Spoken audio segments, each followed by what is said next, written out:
അസ്സലാമു അലൈക്കും വറഹ്മത്തുള്ളാഹി വബറകാതുഹു. അൽഹംദുലില്ലാഹി റബ്ബിൽ ആലമീൻ വസ്സലാത്തു വസ്സലാമു അലാ റസൂലിൽ കരീം വഅലാ ആലിഹി വസഹ്ബിഹി അജ്മഈൻ. യാ അയ്യുഹല്ലദീന ആമനൂ തഖുല്ലാഹ ഹഖ്ക തുഖാതിഹി വലാ തമൂതുന്ന ഇല്ലാ വഅൻതും മുസ്ലിമൂൻ. സഹോദരന്മാരെ, സഹോദരിമാരെ, നബി സല്ലല്ലാഹു അലൈഹി വസല്ലം തങ്ങൾ ഒരിക്കൽ പറഞ്ഞു, ഖാല റസൂലുള്ളാഹി സ്വല്ലല്ലാഹു അലൈഹി വസല്ലം വല്ലാഹി മൽ ഫഖ്റു അഅശ അലൈക്കും വലാകിൻ അഅശ അലൈക്കും അൻ തുബ്സത അലൈക്കുമുദ് ദുനിയ കമാ ബുസിത്തത്ത് അലാ മൻ കബിലക്കും ഫതനാഫസു. അള്ളാഹു തന്നെയാണ് സത്യം. നിങ്ങളുടെ മേൽ ഞാൻ ദാരിദ്ര്യത്തെ ഒരിക്കലും ഭയക്കുന്നില്ല. പക്ഷേ വലാക്കിൻ അക്ഷാലേക്കും, എനിക്ക് നിങ്ങളുടെ മേലെ ഭയം അൻ തുബസത്തലേക്കും ദുനിയാവ് വിശാലമാക്കുന്നതിനെക്കുറിച്ചാണ്. ദുനിയാവ് നിങ്ങൾക്ക് ഉണ്ടാവുന്നതിനെക്കുറിച്ചാണ്. അഥവാ ദുനിയാവിൽ സമ്പത്ത് ഉണ്ടാവുന്നതിനെക്കുറിച്ചാണ് എനിക്ക് ഭയം. കമാ ബുസിത്ത അലാമൻ ഖാന കബിലക്കും, നിങ്ങളുടെ മുമ്പുള്ളവർക്ക് ഒരുപാട് സമ്പത്ത് അങ്ങനെ ഉണ്ടായി, അതേപോലെ നിങ്ങൾക്കും സമ്പത്ത് ഉണ്ടാവുന്ന കാര്യത്തിൽ മാത്രമാണ് എനിക്ക് ഭയം. എന്താ കാരണം? ഫതനാഫസുഹ, അവരതുകൊണ്ട് മത്സരം നടത്തി. അതുപോലെ കമാ തനാഫസുഹ, നിങ്ങളും മത്സരം നടത്തും. ഫദുൽഹിക്കും, അവർ നശിച്ചു കമാ അൽഹത്തുമുഹും, അവർ നശിച്ചതുപോലെ നിങ്ങൾ നശിക്കും എന്നാണ് സല്ലല്ലാഹു അലൈഹി വസല്ലം ഈ ഹദീസിലൂടെ പറയുന്നത്. അപ്പോൾ ദാരിദ്ര്യമുണ്ടാവുന്നതിൻ്റെ കാര്യത്തിൽ പ്രവാചകന് നമ്മുടെ മേൽ ഭയമില്ല. നമ്മൾ സമ്പന്നന്മാരാവുന്നതിലാണ് പ്രവാചകന് ഭയക്കുന്നത്. നമ്മുടെ മുമ്പുള്ള ആൾക്കാരും അങ്ങനെ തന്നെ ഉണ്ടായത്. അവർക്ക് സാമ്പത്തികമായ വിശാലത, ദുനിയാവ് വിശാലമാവുക എന്ന് പറഞ്ഞാൽ സാമ്പത്തികമായ എല്ലാ കഴിവും അവർക്ക് ലഭിച്ചപ്പോൾ അവർ അതുകൊണ്ട് മത്സരിക്കുകയും അള്ളാഹുവിനെ തന്നെ മറന്ന് പ്രവർത്തിക്കുകയും ചെയ്തു. അങ്ങനെ അവർ നശിച്ചു. അതുപോലെ നിങ്ങളും നശിക്കുമെന്ന് ഞാൻ ഭയപ്പെടുന്നു. അപ്പോൾ ഇത് മനസ്സിലാക്കേണ്ടത്, നമ്മൾ ദാരിദ്ര്യത്തിൽ കൊണ്ട് ജീവിക്കുകയാണെങ്കിൽ, അതുപോലത്തെ വിഷമങ്ങളുണ്ടെങ്കിൽ കൂടുതൽ അള്ളാഹുവിനോട് അടുക്കുകയും ഓർമ്മയുണ്ടാവുകയും ചെയ്യും.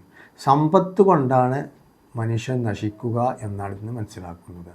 എത്ര കണ്ട് സമ്പത്തുണ്ടാവുന്നുവോ അത്ര കണ്ട് അവൻ അഹങ്കാരവും ധിക്കാരിയുമായി അവൻ നശിക്കാൻ കാരണമാവും. ഈ ലോകത്തും പരലോകത്തും അവൻ അതുകൊണ്ട് നശിക്കുകയാണ് ചെയ്യുക.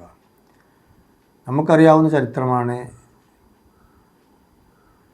നമ്രൂദ് എന്ന് പറയുന്ന ഒരു ചക്രവർത്തി, ഒരു രാജാവ്, അള്ളാഹു എല്ലാം കഴിവ് കൊടുത്തു, സാമ്പത്തികവും ശാരീരികവും ജനസ്വാധീനമൊക്കെ കൊടുത്തപ്പോൾ ആ നമ്രൂദ് ദൈവമാണെന്ന് വാദിച്ചു. ഇബ്രാഹിം നബി അലൈഹി സ്വലാത്തു വസ്സിനെ അങ്ങേയറ്റം ഉപദ്രവിച്ചു, തീയിലിട്ടു. ആ നമ്രൂദിൻ്റെ അടുത്തേക്ക് നിയമിക്കപ്പെട്ട പ്രവാചകനായിരുന്നു ഇബ്രാഹിം നബി സ്വലാത്തു വസ്സലാം. അദ്ദേഹം ആൾ ദൈവമാണ്, ഞാനാണ് ദൈവമെന്ന് പറഞ്ഞു. ഇബ്രാഹിം നബി സ്വലാത്തു വസ്സലാം പറഞ്ഞു, താങ്കൾ ദൈവമല്ല. അദ്ദേഹത്തെ കൊണ്ട് അത് പറയിപ്പിക്കാനുള്ള കാരണം അദ്ദേഹത്തിൻ്റെ അധികാരവും സമ്പത്തും ജനസ്വാധീനമായിരുന്നു. അപ്പോൾ ഈ 3 കാര്യങ്ങളുണ്ടെങ്കിൽ മനുഷ്യൻ ഈ ലോകത്ത് നശിക്കുവാൻ സാധ്യതയുണ്ട്. അതുകൊണ്ടാണ് നബി സല്ലല്ലാഹു അലൈഹി വസല്ലം തങ്ങൾ പറഞ്ഞത്, നിങ്ങൾക്ക് ദുനിയാവ് വിശാലമാക്കി തരുന്നതാണ് ഞാൻ പേടിക്കുന്നത്. അതുപോലെ തന്നെ ഫിർഔനെ കുറിച്ച് നമുക്കറിയാം. ഫിർഔൻ്റെ അടുത്തേക്ക് നിയമിക്കപ്പെട്ട പ്രവാചകനാണ് മൂസ നബി അലൈഹി സ്വലാത്തു വസ്സലാം. ഫിർഔൻ ആൾദൈവമാണ്. അന റബ്ബുക്കുമുൽ അഅ്ല എന്ന് പറഞ്ഞു. ഫിർഔന് ആൾ സ്വാധീനമുണ്ട്, സമ്പത്തുണ്ട്, അധികാരമുണ്ട്, എല്ലാം ഉണ്ടായിരുന്നു. അങ്ങനെ ആ ഫിർഔനും എന്തായി? ദുനിയാവ് അല്ലാഹു തആല വിശാലമായി കൊടുത്തപ്പോൾ അദ്ദേഹവും നശിച്ചു. അദ്ദേഹം ദൈവമാണെന്ന് വരെ വാദിച്ചു. അത്തരം ഒരു അവസ്ഥ എൻ്റെ സമുദായത്തിൽ ആർക്കും ഉണ്ടാവരുതേ എന്ന് ഉള്ള പ്രത്യാശ കൊണ്ടാണ് പ്രവാചകൻ പറഞ്ഞത്, നിങ്ങൾക്ക് ദാരിദ്ര്യമുണ്ടാവുന്ന കാര്യത്തിൽ എനിക്ക് ഭയമില്ല, നിങ്ങൾക്ക് സമ്പത്തുണ്ടാവുന്ന കാര്യത്തിൽ എനിക്ക് ഭയമുണ്ട്. നിങ്ങളെ മുമ്പുള്ളവർ നശിക്കുവാൻ കാരണം സമ്പത്താണ്. അവർ പരസ്പരം മത്സരിച്ചു, അവർ നശിച്ചു.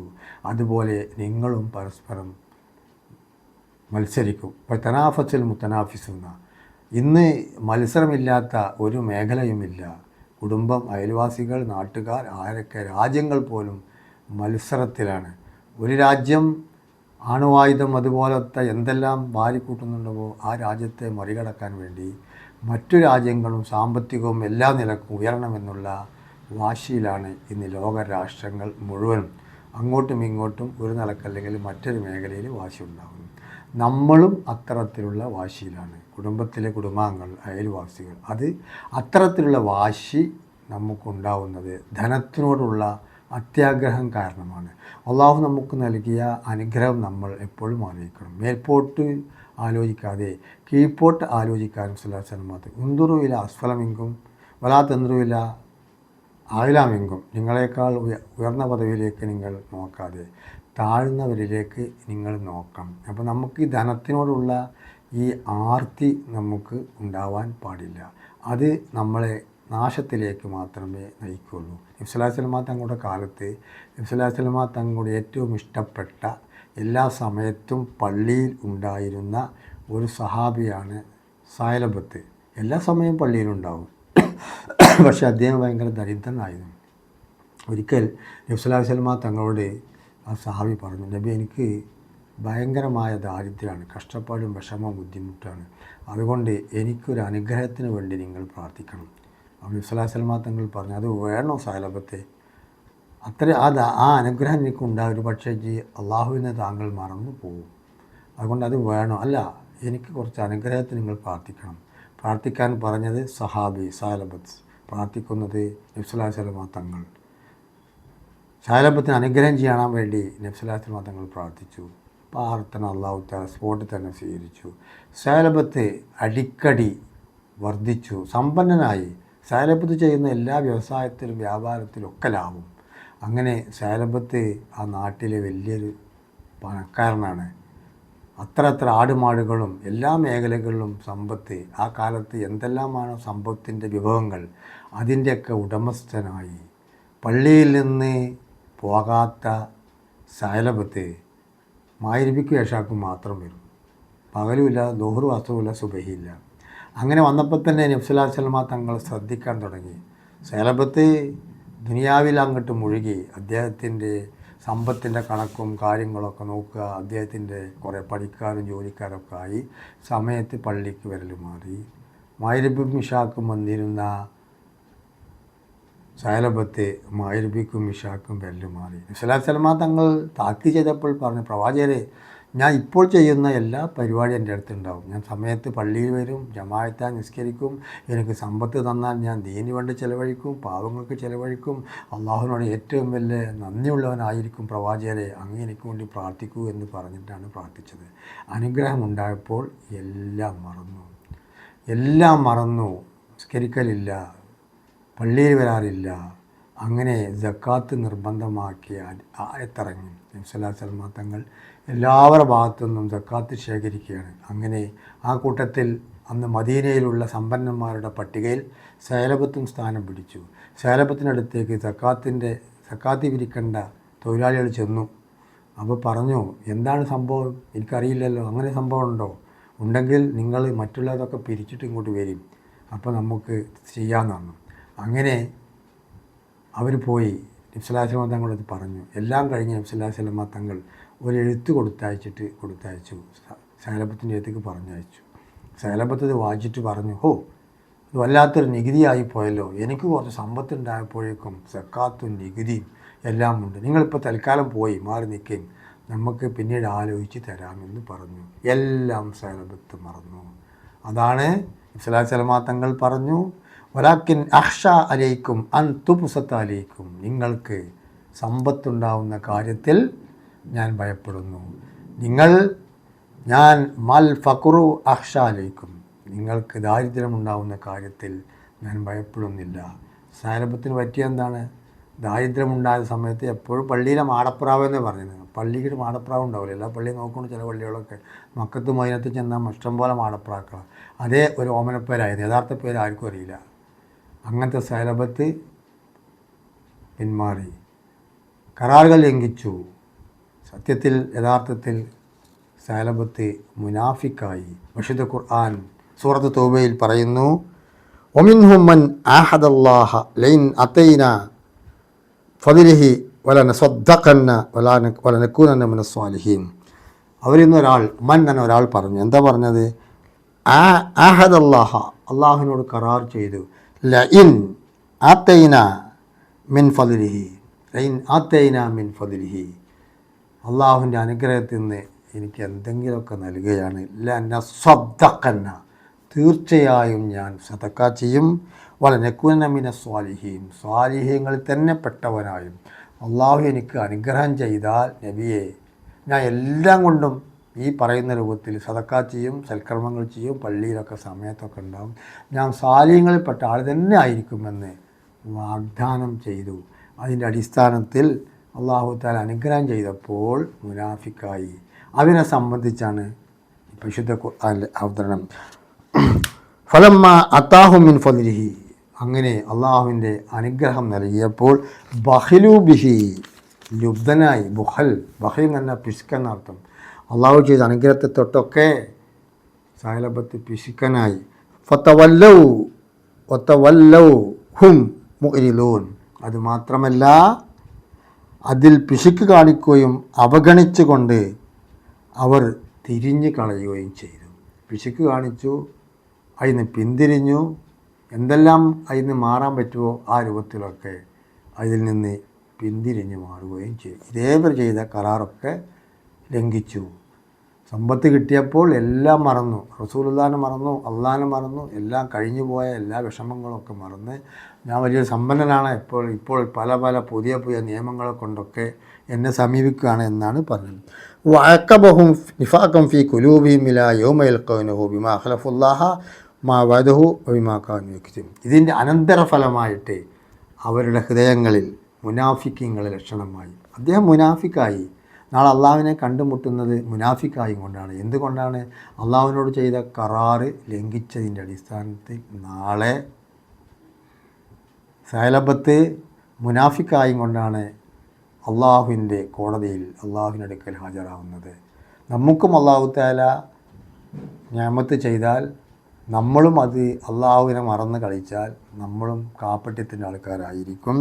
ബിമാ കാനൂ യക്സിബൂൻ, അതുമാത്രമല്ല പല കളവുകളും നുണകളും ഒക്കെ പറഞ്ഞുകൊണ്ട് സഹലബത്ത് മുനാഫിക്കായി മരിച്ചു.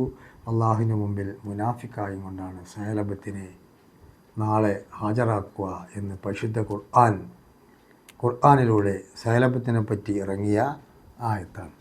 നിങ്ങളൊന്നുകൂടി നോക്കൂ. സ്വല്ലല്ലാഹു അലൈഹി വസല്ലം തങ്ങൾ പറഞ്ഞ ആദമിൻ്റെ മക്കൾക്ക് നമുക്കുണ്ടാവുന്ന ധനത്തിനോടുള്ള ആർത്തിയെ സംബന്ധിയാണ് പറയുന്നത് കേട്ടോ. ധനം എപ്പോഴും ധനം നമുക്ക് നൽകിയാൽ അത് നമ്മൾ വേണ്ടുന്ന രൂപത്തിൽ കൈകാര്യം ചെയ്തില്ലെങ്കിൽ അതുകൊണ്ട് ചിലപ്പോൾ നമ്മൾ നശിക്കാം.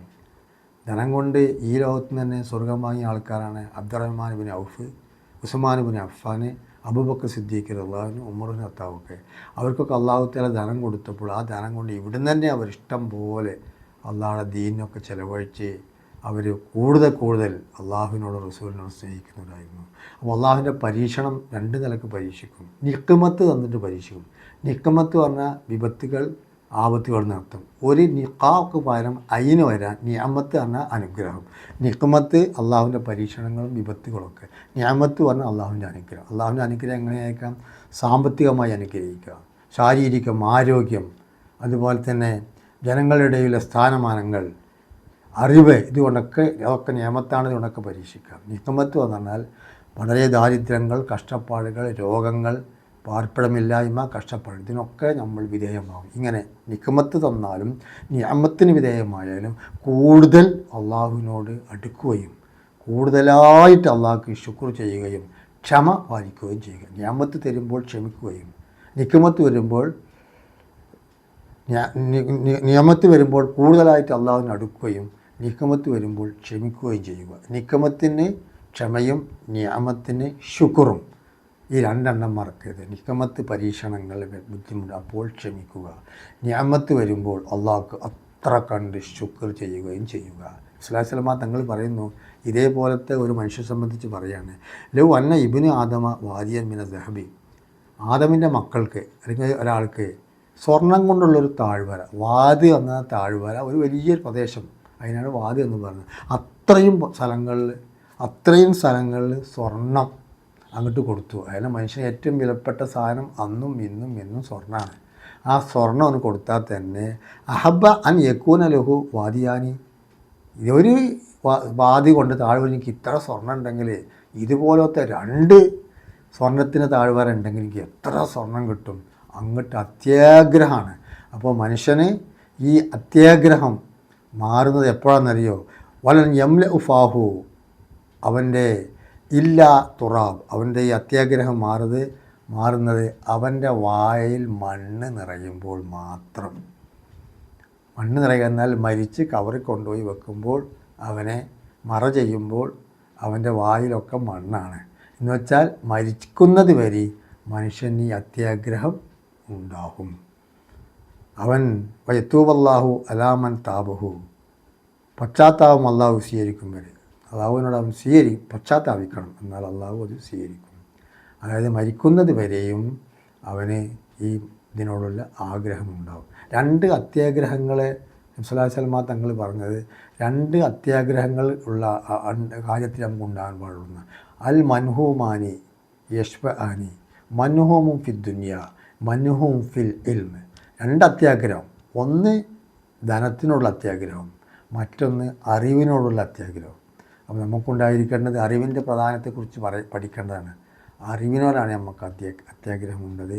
മരിക്കുന്നത് വരെ മനുഷ്യൻ അത്യാഗ്രഹിയായിരിക്കും. ഒരു സ്വർണത്തിന് താഴ്വര കൊടുത്താൽ 2 വീണ്ടും ആഗ്രഹിക്കും. അങ്ങനെ അവൻ്റെ ആഗ്രഹം നീണ്ടു പോവും. മരിച്ച് കവറിൽ വെച്ച് കവറടക്കി പോരുന്നത് വരെ അള്ളാഹു കാത്ത് രക്ഷിക്കുന്നതാവട്ടെ. ഈ ക്ലാസ് നിങ്ങൾക്ക് ഉപകാരപ്പെടുമെന്ന് ഞാൻ വിചാരിക്കുന്നു. നിങ്ങൾ ഇഷ്ടപ്പെട്ട നിങ്ങൾ ലൈക്ക് ചെയ്യുക, അതുപോലെ തന്നെ സബ്സ്ക്രൈബ് ചെയ്യുക. എല്ലാവരും പ്രാർത്ഥിക്കുക, ഞാനും നിങ്ങൾക്ക് വേണ്ടി പ്രാർത്ഥിക്കുക. അള്ളാഹു നമ്മൾ ഈ പറഞ്ഞതും കേട്ടതും നമ്മൾ ഇന്നൊരു സാലിഹായ അമലായി സ്വീകരിക്കുമാറാവട്ടെ. ഈ പറഞ്ഞ വ്യക്തികളുടെ സ്വഭാവമല്ലാതെ ആഗ്രഹം എല്ലാവർക്കും ആഗ്രഹമുണ്ടാകും. പക്ഷേ നമുക്ക് ആവശ്യത്തിന് ജീവിക്കുവാനും മറ്റുള്ള കാര്യങ്ങൾക്കൊക്കെ ആഗ്രഹിക്കുക. ഇനി വെച്ചാൽ അള്ളാഹു നമുക്ക് എത്ര അനുഗ്രഹം ചെയ്യുന്നുവോ അത്ര അള്ളാഹുവിനോട് നന്ദി കാണിക്കുക, ശുക്ർ ചെയ്യുക. ശുക്റിന് നമസ്കരിക്കുക. നിക്മത്ത് പരീക്ഷണങ്ങളാണെങ്കിൽ ക്ഷമിക്കുക, അള്ളാഹുവിനോട് പ്രാർത്ഥിക്കുക. അള്ളാഹു നമ്മളെല്ലാവരെയും അനുഗ്രഹിക്കുമാറാവട്ടെ. നമ്മൾ ചെയ്യുന്ന എല്ലാ ബിസിനസ്സിലും എല്ലാ പരിപാടിയിലും അള്ളാഹു നമ്മെ എല്ലാവരെയും അനുഗ്രഹിക്കുമാറാവട്ടെ. ആഫിയത്തോടുകൂടി ദീർഘായുസ്സും ആരോഗ്യം നൽകുമാറാവട്ടെ. മാരക രോഗങ്ങൾ, അപകട മരണങ്ങളൊക്കെ തൊട്ട് അള്ളാഹു നമ്മളെ കാത്തിരക്ഷിക്കുമാറാവട്ടെ. നമ്മളിൽ നിന്ന് തെറ്റ് സംഭവിച്ചതെല്ലാം അള്ളാഹു നമുക്ക് പുറത്തു തരുമാറാവട്ടെ. മരിച്ചുപോയ നമ്മുടെ മാതാപിതാക്കൾ, കുടുംബാദികൾക്ക് മൈഫത്തും റഹ്മത്തും നൽകി അനുഗ്രഹിക്കുമാറാവട്ടെ. ജീവിച്ചിരിക്കുന്ന മാതാപിതാക്കൾ, കുടുംബങ്ങൾ എല്ലാവർക്കും അള്ളാഹു ആഫിയത്തോടുകൂടി ദീർഘായുസ്സും ആരോഗ്യം നൽകുമാറാവട്ടെ. അവസാനം നമ്മളെല്ലാവരും ഈമാൻ കെട്ടി മരിക്കുവാൻ അള്ളാഹു അനുഗ്രഹിക്കുമാറാവട്ടെ. വാഹിർ ദഅ്വാനാ അൽഹംദുലില്ലാഹി റബ്ബിൽ ആലമീൻ.